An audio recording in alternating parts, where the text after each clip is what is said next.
What is up, guys, and welcome back to yet another Bloodborne ShadPS4 video on the channel. For those that missed my previous video, we showcased the game running a randomizer along with a few other mods, while also maintaining a stable 60 frames per second by using the frame generation software known as lossless scaling. In the comments and disclaimers, I mentioned that my best experience involved me limiting the game to 30 frames as it's originally intended, while using lossless scaling to obtain a much more stable frame rate compared to one that constantly fluctuates.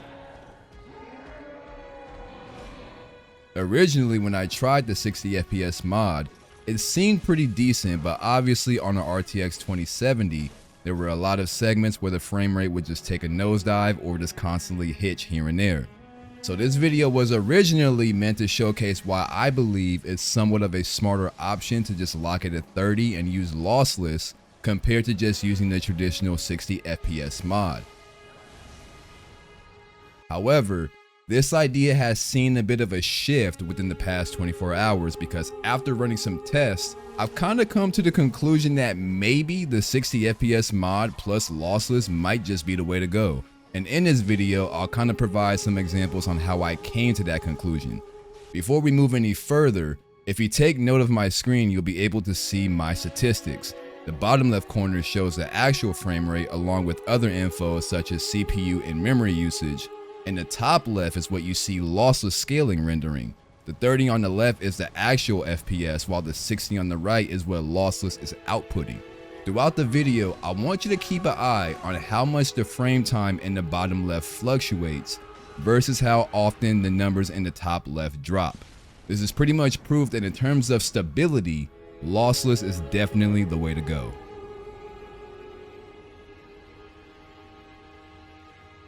So for starters, I have put countless hours into Bloodborne on both PlayStation 4 and 5. So it's needless to say that I'm a bit used to things such as inconsistent frame rates and slight input delay. So for the most part, when I was playing with the 30 FPS lock along with lossless scaling, things felt pretty good, if not better than what they were on console.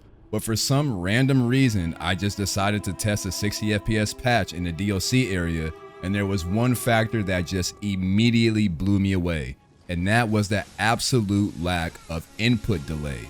Things felt snappy, they felt fast, almost to a point where I felt like the game was kinda sped up. But once I got accustomed to it, it made the game just feel way more amazing than what I was used to on both console and the 30 FPS patch. Now, as much as I wanted to just keep things this way, unfortunately there were some areas in the game where older hardware would just suffer using this patch. Areas in the DLC where there's a lot of background imagery will knock your FPS from 60 all the way down to low 40s or even high 30s.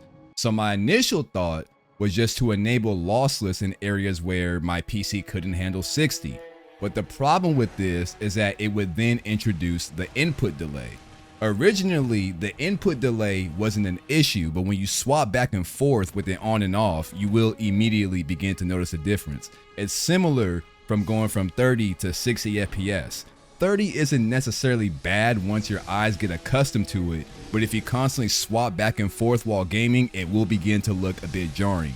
It's the main reason why I have so many issues with modern gaming and 30 frame cutscenes, but that's a whole different story. So that's where the shift in this video comes into play.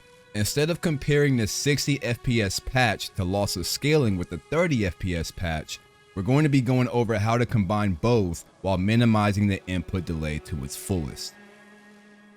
Now, we've kind of already covered the first two steps and how to minimize input delay compared to my previous video. One is by disabling the 30 FPS limit in RivaTuner, and the other is by disabling the 30 FPS patch and enabling the 60 FPS one.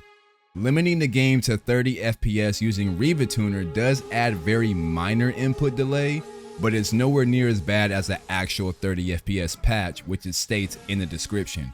Usually, in most modern games, when you use lossless scaling on top of what's already struggling to hit 60, it usually results in a lot of GPU usage due to a lack of headroom and at least the high temperatures. This is why in games like Space Marine 2, I had to limit the frame rate to 30, otherwise lossless would cause my GPU to struggle even more trying to achieve 60. However, ShadPS4 doesn't seem to utilize as much GPU power as I intended. So in my experience, it doesn't really hurt to just let the normal FPS fluctuate while Lossless simply maintains a 60. In all of my testing, my GPU temperatures never even went over 70 degrees, which is something I definitely can't say when it comes to games like Space Marine, Silent Hill 2, or Expedition 33.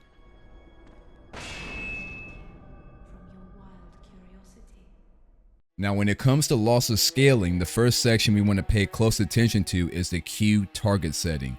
Basically, the lower the number, the less input delay, with 0 being the absolute lowest. The main thing you want to keep in mind with this setting is that lowering the number does require more GPU headroom. So if your temperatures and usage are already ramping up with a Q target like 2 or 1, then 0 might be a bit too much for you to handle. The next setting that can reduce the input delay is sync mode. By setting it to off and allow tearing, this should help out a bit. If doing this results in screen tearing, don't worry about it because we'll cover how to remove that next in the NVIDIA settings. By going into your NVIDIA control panel and clicking Manage 3D Options, you should have an option to add the ShadPS4 program. Once this program is added, these are the main settings you want to change: low latency mode to ultra and VSync to fast. Optionally, you can switch power management mode to maximum performance as well if you want to squeeze out an extra few frames. The next setting that we're going to change are in the NVIDIA Reflex options in RivaTuner, something I didn't even know was a feature until today. By clicking the blue setup button and scrolling down to the bottom, you should see a handful of options underneath compatibility properties. The main thing you want to change is the enable frame rate limiter, which is normally set to async by default. What we want to do is switch it to NVIDIA Reflex. Lastly, at the bottom, be sure to check NVIDIA Reflex and make sure that the last drop-down option is set to after frame presentation. Now, doing this should clear up most, if not all, of your input delay problems. However, if you still feel like there's slight room for improvement, there is one more extra step in RivaTuner that we can change. It does require editing text files and can be a little bit tedious, so I'll go ahead and leave a video link down below along with the video card in the top right for those that wish to edit the config files. Once all of this is set up, feel free to launch the game and enable lossless scaling to see how the input delay feels now. It should feel a lot more responsive provided you did everything correctly. So there you have it, ladies and gentlemen. After hours and days of testing, not only did I get this game to run pretty well from start to finish, but I also managed to do it on hardware that I thought would struggle to hell and back, if I'm being honest. Obviously, some of these options may vary depending on your hardware setup. If you're on older hardware, it might still be a struggle to achieve 60 even with lossless on top of it. And if you're on newer hardware, you might not even need lossless scaling and might just be able to run 60 native. Kudos to you if that's the case.